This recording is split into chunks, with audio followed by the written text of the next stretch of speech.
feed a person for a day. $250 can provide a meal for 100 people. And our parent company matched the first $100,000 in donations. You can still help out right now by going to WJLA.com. There is a link that is right at the top of the homepage. So join in. There are so many people in need right now. There's no question about that. All right, let's talk about what's happening with the weather out there. Not too bad a day at all out there. It's clouds are breaking up nice. It's still kind of chilly though, Bill. Yeah, still chilly. It's a little warmer than yesterday, but our trend is going in the right direction, in my opinion. Good evening, everyone. A beautiful shot here as we look live over from Northwest D.C. over Tyson's Corner. You see some of the clouds with the breaks. Should be a beautiful sunset. By the way, 7:32 is when the sun goes down tonight.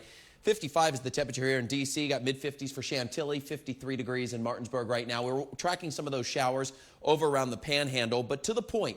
Clouds are going to be breaking tonight. It is going to be a chilly evening because you have the light winds tonight at least and the breaking clouds, plus a day that's below normal. But then the breezes are going to kick in tomorrow. That's our weather story. A mix of sun and clouds, probably more sunshine than clouds. But the breezes are going to go into the afternoon up to 30 miles per hour. So if you want to get out and get some fresh air, chilly in the morning, but it will not be as windy in the morning as it will be in the afternoon. And we're dry as we head into the end of the week and into the weekend. Mostly cloudy skies on Saturday, Sunday. I certainly see cloud cover out there, but it's going to be mild. We're talking mid-60s, maybe even some upper 60s by the time we get to Sunday. So again, the focus really has been on you getting some fresh air, just taking the dog for a walk, getting outside, that type of thing. Just a couple of stray showers right now moving over the Panhandle region. Some of those could work through the metro, but they're minor at absolute most, not a big deal. They're going to be sliding on by out ahead, actually rather back behind the weather system that came through yesterday, and now that is well offshore. So we're going to use this big view to show you what's going on with Futurecast. We're talking about those showers. They're going to continue to linger, especially over the higher elevations for the next few hours. But as we get into the overnight hours tonight, clouds break. We start tomorrow chilly, dry, few breaks out there in terms of the clouds. In fact, I expect just a mix of sun and clouds and mostly clear skies throughout the day tomorrow. Region-wide, it should be pretty nice. Temperatures slow to rebound. They'll be in the upper 50s, but those winds are going to be out of the north tomorrow, gusting potentially 25 to 30. So it will be a little bit on the breezy side, but getting some fresh air tonight. Temperatures are into the 50s over the next several hours. Because of the light winds and those breaking clouds, we eventually drop on down to the 30s and low 40s, so a chilly start to your morning, but it's not going to be windy out the door at 7, 8 o'clock in the morning. You want to take the dog for a walk, maybe get an exercise, get a run in or a walk.